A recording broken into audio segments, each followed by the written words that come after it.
जय जगन्नाथ बंधुगण आज आमे जानिबा 21 सेप्टेम्बर 2025 रविवार दिनर द्वादश राशि राशिफल विषय रे।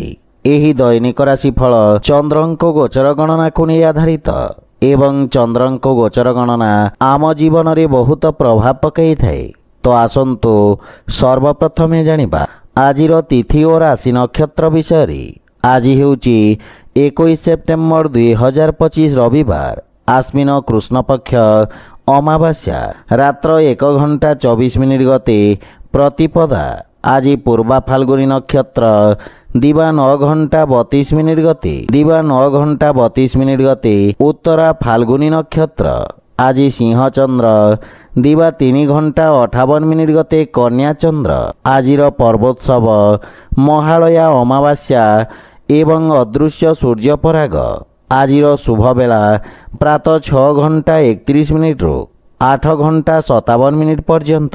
आजिर सूर्योदय प्रातः 5 घंटा 42 मिनिट। आजिर सूर्यास्त संध्या 5 घंटा 51 मिनिट। आज कर्कट और मकर राशि पुरुष मानक घात चंद्र एवं मेष राशिर घात बार। आज आमिष और तैल खाइबा निषिद्ध। तो बंधुगण आसंतु जानिबा आजिर राशिफल विषय रे। ता पूर्वरु आम चैनल को जो माने नुआ करी आछंती तळे थिवा लाल रंगर सब्सक्राइब बटन को दबाई आम चैनल को सब्सक्राइब करंतो और पाखरे थिवा घंटी बटन को दबाई ऑल रे सिलेक्ट करंतो। काहेकि ना आमे अपलोड करिथिवा प्रत्येक वीडियो रो नोटिफिकेशन आपण सर्वप्रथमे पाई परिबे। तो प्रथमे जानिबा मेष राशि विषय रे। आपणक राशि रु पंचम भाव रे चंद्रदेवंको गोचर आपणक कार्यक्षेत्र रे सफलतार नूतन कीर्तिमान स्थापित करिबा। दिनटी समस्त छात्र छात्री मानक पई विशेष शुभ फलदायक रहिबा। आपणक अधिकार तथा दायित्व रे वृद्धि पाइबा एवं वेतन वृद्धि हेबार मध्य जोग रहिछि। परिश्रमर उत्तम परिणाम प्राप्ति हेबा। आपणकर सफलता द्वारा किछि लोक आघात पाइबे। सेथिपई कार्य संबंधित षडयंत्ररु सावधान रुहंतु। किंतु पारिवारिक कलहरु आपणଙ୍କୁ दूरेई रहिबा उचित एवं गृहर सदस्यଙ୍କ सहित कथावार्ता करिबा समय रे बाणी रे माधुर्य बजाय रखंतु। प्रेम जीवन रे बाणीर कठोरता हेतु संपर्क रे फाट सृष्टि होई पारे। सेथिपई जुक्ति तर्क और वाद विवाद रु आपण दूरेई रुहंतु। आर्थिक स्थिति क्षेत्र रे आकस्मिक धन लाभर जोग रहिछि एवं आर्थिक स्थिति रे सुधार आसिब। कार्य व्यस्तता मध्य रे स्वास्थ्य अवस्थार विषय ध्यान रखंतु।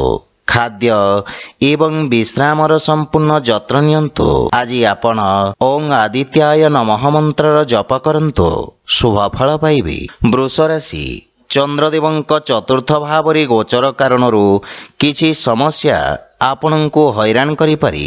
कर्म क्षेत्र रे परिवर्तन एवं स्थानांतरणर संभावना रहिछि। किंतु आपणଙ୍କ कठिन परिश्रम एवं धैर्य बल रे आपण समस्त समस्या मुक्ति पाई परिबे। आपणଙ୍କ आत्मविश्वास वृद्धि पाइब एवं निष्पत्ति नेबार क्षमता विकसित हेब। जहा फल रे आपणଙ୍କର किछि गुरुत्वपूर्ण कार्य समाधान हेबार संभावना रहिछि। पारिवारिक जीवन रे पारिवारिक संपर्क खराब होई पारे। सेथिपई गृह कलहरु बंचिबा पई आपण परिवारर परिवेश को सकारात्मक रखिबार प्रयास करंतु।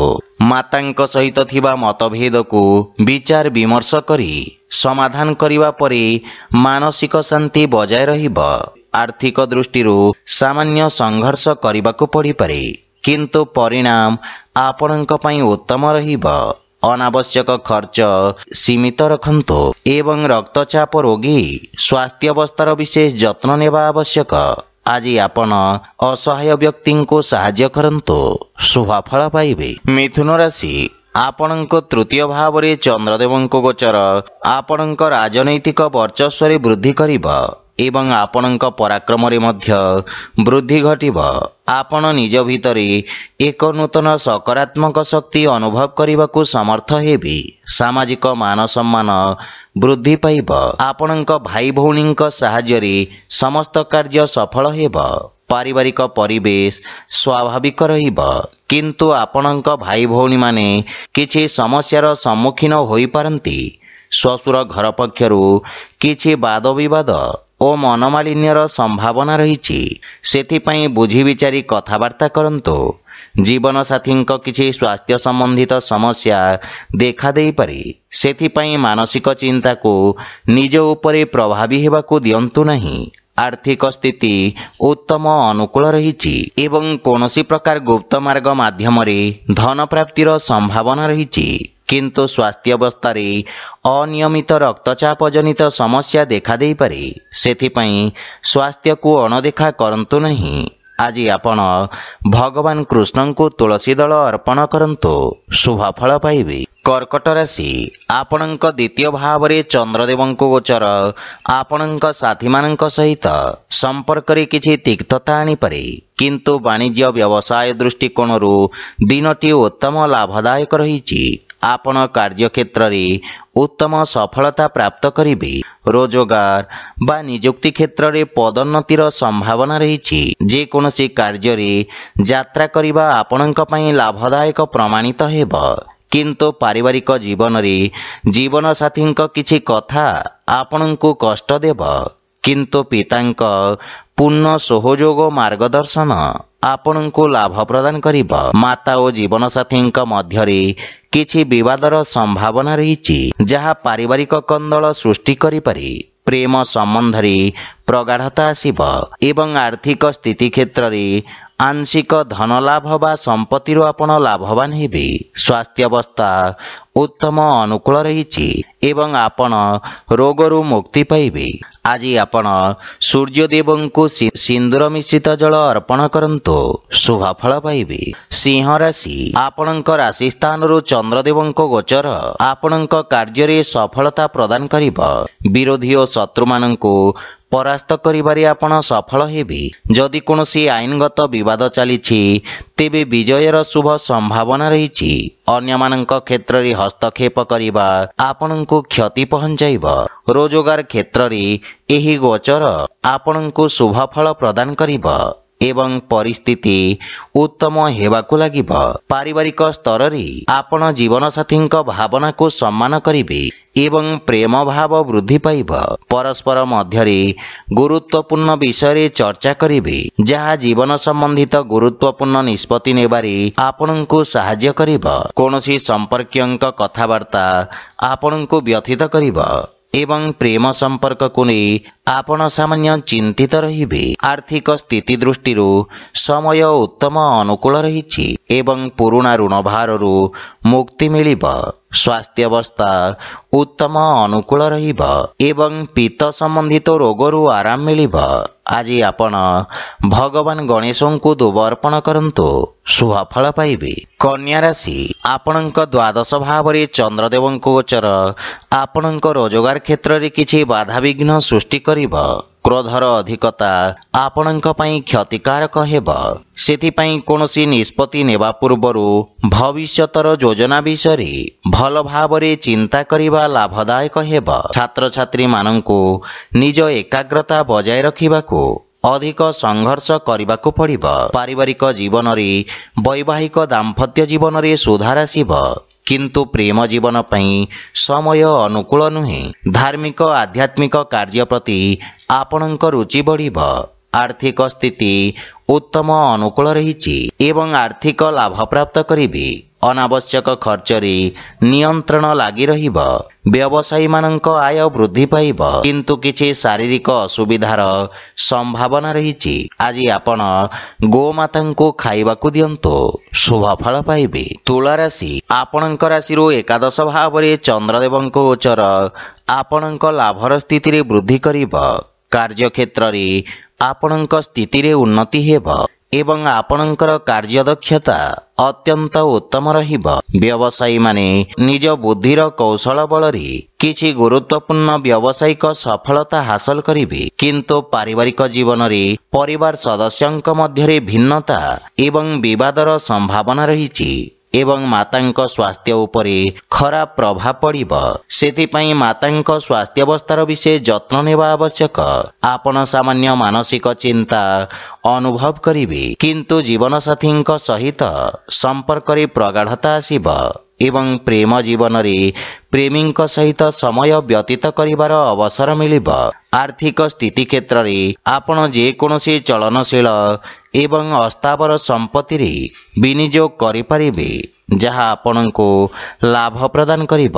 ସମ୍ପତ୍ତି ସମ୍ବନ୍ଧିତ ବିବାଦ ଆପଣଙ୍କ ସପକ୍ଷରେ ସମାଧାନ ହେବ, କିନ୍ତୁ ସ୍ୱାସ୍ଥ୍ୟାବସ୍ଥାରେ ବିଶେଷ ଧ୍ୟାନ ରଖିବା ଆବଶ୍ୟକ। ଆଜି ଆପଣ ଗୋପାଳ ସହସ୍ରନାମର ପାଠ କରନ୍ତୁ, ଶୁଭଫଳ ପାଇବେ। ବିଛା ରାଶି, ଆପଣଙ୍କ ଦଶମ ଭାବରେ ଚନ୍ଦ୍ରଦେବଙ୍କ ଗୋଚର ଆପଣଙ୍କୁ ଅନୁକୂଳତା ପ୍ରଦାନ କରିବ। ଆଜି ଆପଣ ଊର୍ଜାବାନ ଅନୁଭବ କରିବେ। ଆପଣଙ୍କ କାର୍ଯ୍ୟକୁଶଳତା ଓ ଦକ୍ଷତା ବଳରେ ଆପଣ କାର୍ଯ୍ୟକ୍ଷେତ୍ରରେ ଉତ୍ତମ ସଫଳତା ଅର୍ଜନ କରିବେ। ଶିକ୍ଷା କ୍ଷେତ୍ରରେ ଆପଣଙ୍କ ପ୍ରୟାସ ସଫଳତା ଆଣିବ, ଯାହାଫଳରେ ଆପଣଙ୍କ ମନରେ ପ୍ରସନ୍ନତା ଅନୁଭବ କରିବେ ଏବଂ ଆପଣ ନିଜ ଅଧୀନରେ ପ୍ରତ୍ୟେକ କାର୍ଯ୍ୟ କରିବେ, ଯାହା କାର୍ଯ୍ୟରେ ଶୀଘ୍ର ସଫଳତା ଆଣିବ। ଆପଣ ନିଜ ବିରୋଧୀ ଓ ପ୍ରତିଦ୍ୱନ୍ଦ୍ୱୀଙ୍କୁ ପରାସ୍ତ କରିବାରେ ସଫଳ ହେବେ। କ୍ରୀଡ଼ା କ୍ଷେତ୍ରରେ ଜଡ଼ିତ ବ୍ୟକ୍ତିଙ୍କୁ ବିଶେଷ ସଫଳତା ପ୍ରାପ୍ତି ହେବ। ପ୍ରେମ ଜୀବନରେ ସମୟ ଉତ୍ତମ ଅନୁକୂଳ ରହିବ ଏବଂ ନୂତନ ସମ୍ପର୍କ ସ୍ଥାପନ ହେବ, ଯାହାଫଳରେ ଆପଣଙ୍କ ମାନସିକ ଚିନ୍ତା ଦୂର ହେବ ଏବଂ ଆପଣଙ୍କ ଆତ୍ମବିଶ୍ୱାସ ବୃଦ୍ଧି ପାଇବ। ଆର୍ଥିକ ସ୍ଥିତି କ୍ଷେତ୍ରରେ ଶ୍ୱଶୁର ଘର ପକ୍ଷରୁ ଧନଲାଭର ଯୋଗ ରହିଛି। ସ୍ୱାସ୍ଥ୍ୟାବସ୍ଥା ଉତ୍ତମ ଅନୁକୂଳ ରହିଛି ଏବଂ ଆପଣ ଶାରୀରିକ ଊର୍ଜାବାନ ଅନୁଭବ କରିବେ। ଆଜି ଆପଣ ଗୋମାତାଙ୍କୁ ଖାଇବାକୁ ଦିଅନ୍ତୁ, ଶୁଭଫଳ ପାଇବେ। ଧନୁରାଶି, ଆପଣଙ୍କ ଭାଗ୍ୟ ଭାବରେ ଚନ୍ଦ୍ରଦେବଙ୍କ ଗୋଚର ଆପଣଙ୍କ ଭାଗ୍ୟକୁ ବୃଦ୍ଧି କରିବ ଏବଂ ଆର୍ଥିକ ପ୍ରଗତି ହେବ। ସାମାଜିକ ଜୀବନରେ ଉନ୍ନତିର ଯୋଗ ରହିଛି ଏବଂ ଆପଣଙ୍କ ମାନ ସମ୍ମାନରେ ବୃଦ୍ଧି ହେବ। ସମ୍ପତ୍ତି ସମ୍ବନ୍ଧିତ ବିଷୟରେ ବିଶେଷ ଲାଭ ମିଳିବ, କିନ୍ତୁ ଛାତ୍ରଛାତ୍ରୀମାନଙ୍କ ଶିକ୍ଷାରେ କିଛି ବାଧାବିଘ୍ନ ଉପୁଜିପାରେ। ପାରିବାରିକ ଜୀବନରେ ପରିବାରରେ ଉତ୍ତେଜନା ଦେଖାଦେବ ଏବଂ ଆପଣଙ୍କ ବାଣୀ କଠୋର ହେବ। କ୍ରୋଧର ଅଧିକତା ଆପଣଙ୍କ କ୍ଷତି କରିବ, ସେଥିପାଇଁ ପରିବାରରେ ଶାନ୍ତି ବଜାୟ ରଖନ୍ତୁ। ବଡ଼ ଭାଇ ଓ ଭଉଣୀମାନଙ୍କର ସମ୍ପୂର୍ଣ୍ଣ ସମର୍ଥନ ରହିବ ଏବଂ ବିଗିଡ଼ିଥିବା ସମ୍ପର୍କରେ ସୁଧାର ଆସିବ, କିନ୍ତୁ ଜୀବନସାଥୀଙ୍କ ସ୍ୱାସ୍ଥ୍ୟାବସ୍ଥାର ବିଶେଷ ଯତ୍ନ ନିଅନ୍ତୁ। ଆର୍ଥିକ କ୍ଷେତ୍ରରେ ଅନାବଶ୍ୟକ ଖର୍ଚ୍ଚ ଉପରେ ପ୍ରତିବନ୍ଧକ ଲଗାଇବାର ଆବଶ୍ୟକ ରହିଛି, ଅନ୍ୟଥା ବଡ଼ କ୍ଷତିର ସମ୍ଭାବନା ରହିଛି। ସ୍ୱାସ୍ଥ୍ୟ ଦୃଷ୍ଟିରୁ ସମୟ ଅନୁକୂଳ ନୁହେଁ। ଶାରୀରିକ ପ୍ରତିରକ୍ଷା ପ୍ରଣାଳୀ ଦୁର୍ବଳ ହେବାର ସମ୍ଭାବନା ରହିଛି। ଆଜି ଆପଣ ଅସୁସ୍ଥ ରୋଗୀଙ୍କୁ ଔଷଧ ଦାନ କରନ୍ତୁ, ଶୁଭଫଳ ପାଇବେ। ମକର ରାଶି, ଆପଣଙ୍କ ରାଶି ସ୍ଥାନରୁ ଅଷ୍ଟମ ଭାବରେ ଚନ୍ଦ୍ରଦେବଙ୍କ ଗୋଚର ହେତୁ ଆପଣଙ୍କୁ କାର୍ଯ୍ୟକ୍ଷେତ୍ରରେ କିଛି ସମସ୍ୟାର ସମ୍ମୁଖୀନ କରିବାକୁ ପଡ଼ିପାରେ, କିନ୍ତୁ ଆକସ୍ମିକ ଧନଲାଭର ଯୋଗ ରହିଛି। ସାମାଜିକ କାର୍ଯ୍ୟରେ ଆପଣଙ୍କ ଯୋଗଦାନ ଆପଣଙ୍କ ପ୍ରଭାବ କ୍ଷେତ୍ରକୁ ବୃଦ୍ଧି କରିବ। ଆପଣଙ୍କ ବିପରୀତ ପରିସ୍ଥିତିରେ କାର୍ଯ୍ୟ କରିବାର କ୍ଷମତା ଆପଣଙ୍କ ସହକର୍ମୀଙ୍କୁ ପ୍ରଭାବିତ କରିବ। ପରିବାରରେ କୌଣସି ବ୍ୟକ୍ତିଙ୍କ ସହିତ ମତଭେଦ ହେବାର ସମ୍ଭାବନା ରହିଛି, କିନ୍ତୁ ଆପଣ ନିଜ ବାଣୀ କୌଶଳରେ ସମସ୍ତଙ୍କୁ ପ୍ରଭାବିତ କରିବେ। ଜୀବନସାଥୀଙ୍କ ସହିତ ସମ୍ପର୍କରେ ପ୍ରଗାଢ଼ତା ଆସିବ, କିନ୍ତୁ ପିତାଙ୍କ ସ୍ୱାସ୍ଥ୍ୟାବସ୍ଥାର ବିଶେଷ ଯତ୍ନ ନିଅନ୍ତୁ। ପ୍ରେମ ସମ୍ପର୍କ ମାନସିକ ଶାନ୍ତି ଓ ସୁଖ ସୃଷ୍ଟି କରିବ। ଆର୍ଥିକ ଲାଭ ପ୍ରାପ୍ତି ହେବ ଏବଂ ଶୁଭ କାର୍ଯ୍ୟରେ କରାଯାଇଥିବା ନିବେଶ ଆପଣଙ୍କ ଲାଭର ସ୍ଥିତିକୁ ଦ୍ୱିଗୁଣିତ କରିବ। ମାନସିକ ଚିନ୍ତା ସ୍ୱାସ୍ଥ୍ୟାବସ୍ଥାକୁ ଖରାପ କରିପାରେ, ବିଶେଷ କରି ଅନିୟମିତ ରକ୍ତଚାପ ଥିବା ରୋଗୀମାନେ ସ୍ୱାସ୍ଥ୍ୟାବସ୍ଥାର ବିଶେଷ ଧ୍ୟାନ ରଖନ୍ତୁ। ଆଜି ଆପଣ ଅସହାୟ ଲୋକଙ୍କୁ ଯଥାସମ୍ଭବ ସାହାଯ୍ୟ କରନ୍ତୁ, ଶୁଭଫଳ ପାଇବେ। କୁମ୍ଭ ରାଶି, ଆପଣଙ୍କ ସପ୍ତମ ଭାବରେ ଚନ୍ଦ୍ରଦେବଙ୍କ ଗୋଚର ଆପଣଙ୍କ ସହଯୋଗୀଙ୍କ ଦ୍ୱାରା ଲାଭ ପ୍ରଦାନ କରିବ। ବାଣିଜ୍ୟ ବ୍ୟବସାୟରେ ନୂତନ ସମ୍ପର୍କ ପ୍ରତିଷ୍ଠା ହେବ, ଯାହା ପାରସ୍ପରିକ ଲାଭଦାୟକ ସହଭାଗିତାରେ ପରିଣତ ହେବ। ଏହି ସମୟ ଆପଣଙ୍କ ପାଇଁ ଅତ୍ୟନ୍ତ ଶୁଭ ଅଟେ ଏବଂ ଭାଗ୍ୟ ଆପଣଙ୍କ ସପକ୍ଷରେ ରହିଛି। ପାରିବାରିକ ଜୀବନରେ ଜୀବନସାଥୀଙ୍କ ପୂର୍ଣ୍ଣ ସମର୍ଥନ ମିଳିବ। ସନ୍ତାନ ପକ୍ଷରୁ ସୁଖଦ ସମାଚାର ପ୍ରାପ୍ତି ହେବ ଏବଂ କର୍ମକ୍ଷେତ୍ରରେ ଜୀବନସାଥୀଙ୍କ ପରାମର୍ଶ ସହାୟକ ସିଦ୍ଧ ହେବ। ପତି ପତ୍ନୀଙ୍କ ସମ୍ପର୍କରେ ପ୍ରଗାଢ଼ତା ଆସିବ। ଭାଇ ଓ ବନ୍ଧୁମାନଙ୍କର ସମଗ୍ର ସଂଗଠନ ଆପଣଙ୍କ ମନକୁ ଖୁସି ଏବଂ ଆତ୍ମବିଶ୍ୱାସରେ ପରିପୂର୍ଣ୍ଣ କରିବ। ବିବାହଯୋଗ୍ୟ ବ୍ୟକ୍ତିଙ୍କ ପାଇଁ କିଛି ଭଲ ପ୍ରସ୍ତାବ ଆସିପାରେ। ପ୍ରେମ ଜୀବନରେ ମଧୁରତା ରହିବ ଏବଂ ଆର୍ଥିକ ଲାଭରେ ଧୀରେ ଧୀରେ ବୃଦ୍ଧି ଘଟିବ। ଦୀର୍ଘକାଳୀନ ଯୋଜନାଗୁଡ଼ିକରୁ ଲାଭ ମିଳିବ। ଯୋଜନାବଦ୍ଧ ଉପାୟରେ କରାଯାଇଥିବା ସମସ୍ତ କାର୍ଯ୍ୟ ସର୍ବୋତ୍ତମ ସଫଳତା ହାସଲ କରିବ ଏବଂ ଆପଣଙ୍କ ସାମାଜିକ କ୍ଷେତ୍ରର ବିକାଶ ହେବ। ନୂତନ କାର୍ଯ୍ୟର ରୂପରେଖା ପ୍ରସ୍ତୁତ କରିବେ। ଆପଣ ସ୍ୱାସ୍ଥ୍ୟ ସମ୍ବନ୍ଧିତ ସମସ୍ୟାରୁ ମୁକ୍ତି ପାଇବେ ଏବଂ ମାନସିକ ସୁଖ ଏବଂ ଶାନ୍ତି ଅନୁଭବ କରିବେ। ଆଜି ଆପଣ ହନୁମାନ ଚାଳିଶାର ପାଠ କରନ୍ତୁ, ଶୁଭ ଫଳ ପାଇବେ। ମୀନ ରାଶି, ଆପଣଙ୍କ ରାଶି ସ୍ଥାନରୁ ଷଷ୍ଠ ଭାବରେ ଚନ୍ଦ୍ରଦେବଙ୍କ ଗୋଚର ଆପଣଙ୍କ ଖର୍ଚ୍ଚରେ ବୃଦ୍ଧି କରିବ। ଆପଣ ନିଜ ବୁଦ୍ଧି ଏବଂ କୌଶଳ ବଳରେ ନିଜ ସମସ୍ତ ଲକ୍ଷ୍ୟକୁ ହାସଲ କରିବାରେ ସକ୍ଷମ ହେବେ। ଆପଣଙ୍କ କିଛି ଗୁପ୍ତ ଶତ୍ରୁ ଆପଣଙ୍କ ଭାବମୂର୍ତ୍ତିକୁ ନଷ୍ଟ କରିବାର ପ୍ରୟାସ କରିବେ। ଆପଣ ନୂତନ ଲୋକଙ୍କ ସହିତ ସାକ୍ଷାତ କରିବେ। କ୍ୟାରିୟରରେ ଉତ୍ତମ ଉନ୍ନତିର ଯୋଗ ରହିଛି। ନୂତନ କାର୍ଯ୍ୟ କରିବାକୁ ଚେଷ୍ଟା କରିବେ ଏବଂ କାର୍ଯ୍ୟକ୍ଷେତ୍ରରେ ସ୍ଥିତିରେ ସୁଧାର ଆସିବ। ସହକର୍ମୀଙ୍କ ପରାମର୍ଶରୁ ଆପଣ ଉପକୃତ ହେବେ। ମାତୁଳ ଘର ପକ୍ଷରୁ ପୂର୍ଣ୍ଣ ସହଯୋଗ ଓ ମାର୍ଗଦର୍ଶନ ପ୍ରାପ୍ତି ହେବ, କିନ୍ତୁ ପାରିବାରିକ କଳହରୁ ଆପଣଙ୍କୁ ଦୂରେଇ ରହିବା ଉଚିତ ତଥା ପରିବାର ସଦସ୍ୟଙ୍କ ସ୍ୱାସ୍ଥ୍ୟାବସ୍ଥାର ବିଷୟ ଧ୍ୟାନ ରଖନ୍ତୁ। ପ୍ରେମ ଜୀବନରେ ବାଣୀର କଠୋରତା ହେତୁ ସମ୍ପର୍କରେ ଫାଟ ସୃଷ୍ଟି ହୋଇପାରେ। ସେଥିପାଇଁ ଅନାବଶ୍ୟକ ବାଦ ବିବାଦ ଓ ଯୁକ୍ତିତର୍କରୁ ଆପଣ ଦୂରେଇ ରୁହନ୍ତୁ। ଯଦି ଆପଣ ବ୍ୟବସାୟିକ ଋଣ ପାଇଁ ଚେଷ୍ଟା କରୁଛନ୍ତି, ତାହେଲେ କୌଣସି ପରିଚିତ ବ୍ୟକ୍ତିଙ୍କ ସାହାଯ୍ୟ ପାଇବାର ସମ୍ଭାବନା ରହିଛି। ଗଣ୍ଠିପୀଡ଼ା ଯନ୍ତ୍ରଣା ଭୋଗୁଥିବା ରୋଗୀମାନେ ବିଶେଷ ଉପକୃତ ହେବେ। ଆଜି ଆପଣ ବୃଦ୍ଧ ଲୋକଙ୍କୁ ସାହାଯ୍ୟ କରନ୍ତୁ, ଶୁଭ ଫଳ ପାଇବେ। ତ ବନ୍ଧୁଗଣ, ଏହା ଥିଲା ଆଜିର ରାଶିଫଳ ବିଷୟରେ। ଯଦି ଭିଡ଼ିଓଟି ଆପଣମାନଙ୍କୁ ଭଲ ଲାଗିଥାଏ, ଲାଇକ୍, ସେୟାର ଓ କମେଣ୍ଟ କରି ଜଣାନ୍ତୁ ଏବଂ ଆମ ଚ୍ୟାନେଲକୁ ସବସ୍କ୍ରାଇବ୍ କରନ୍ତୁ। ଜୟ ଜଗନ୍ନାଥ।